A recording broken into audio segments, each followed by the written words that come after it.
Going out for date night just isn't realistic when you have small kids. Between bedtimes, babysitters, and honestly, the pure exhaustion, it often feels easier just to skip it altogether. But that doesn't mean you can't carve out intentional time with your partner. Come along with me as my husband and I prepare a simple date night dinner and we chat about practical ways you can keep dating each other even in the thick of parenting.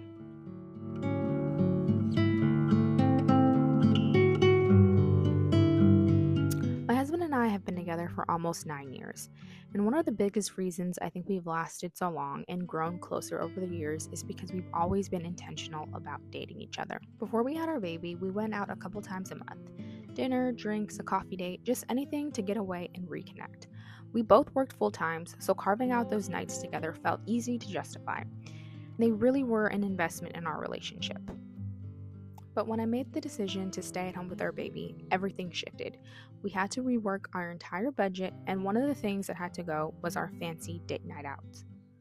So let's talk about how to actually make date night happen at home, especially with your children around.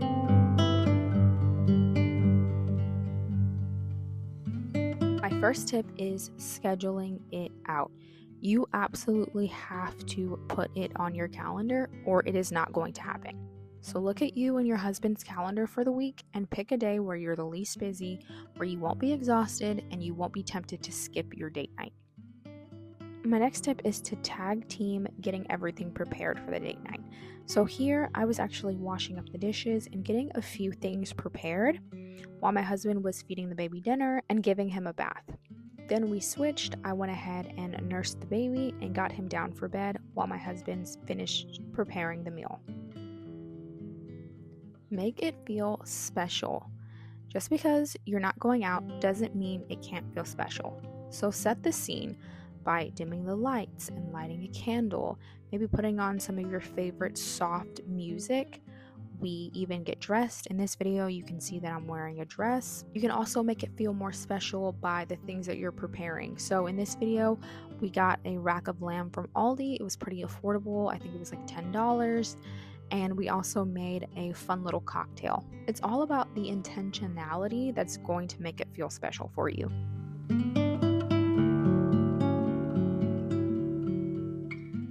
Take this time to really dream together. One of the things I remember the summer before my husband and I went off to college, we were sitting in the Dairy Queen parking lot and we had Pinterest pulled up and we were looking at homes. Fast forward 9 years and we own a home together and we have a baby, and we've always sat down and talked about our future, and that is such a fun way to connect with your partner. My next tip is don't talk about the kids. I know it is so hard to turn off mom or dad mode, but this is a time for you and your spouse to reconnect and really chit-chat amongst each other. I know that I am so tempted to pull out my phone and pull up pictures of my baby because he is the cutest thing in the world, but I don't want you to do this in this moment.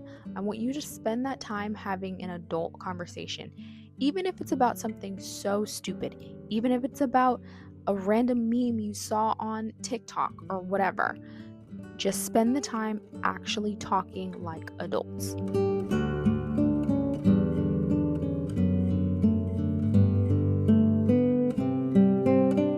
My next tip is for those of you that have older children.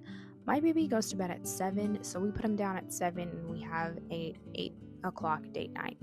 But if you have older kids, you have to set boundaries. You have to let them know that this area of the house is reserved for mom and dad from this time to this time. Tell them that they can go to their room, that they are free to watch television in another room, but this is you and your husband's special time, or wife if you're a man.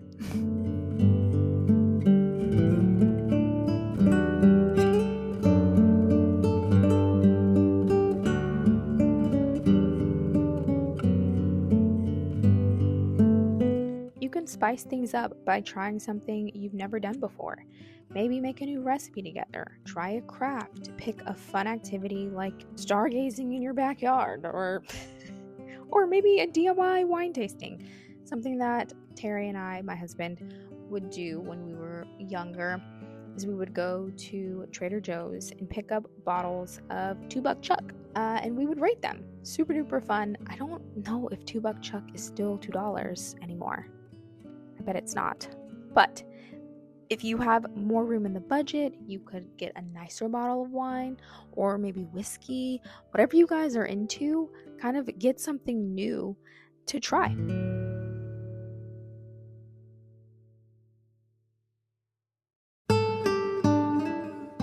So those were just a few ways we've learned to make date night work right here at home.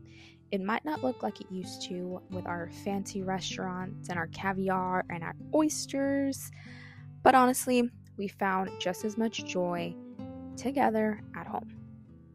And it's really not about perfection. I know I spent some time talking about setting the scene and all of that, but if that's not realistic, if it's just you in a messy bun in PJs, but you guys are sitting down and having a meal together, that totally works too.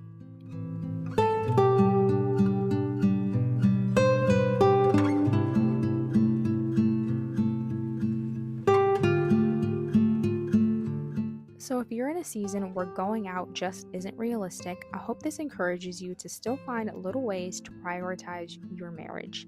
Even a small shift in how you spend time together can make such a big difference in how connected you feel. If you want the full list of ideas and practical tips, be sure to head over to goodenoughmomming.com. And I'd love to hear from you. Drop your favorite at-home date night ideas in the comments. Please be sure to subscribe if this kind of content encourages you. I'll see you in the next one. Bye.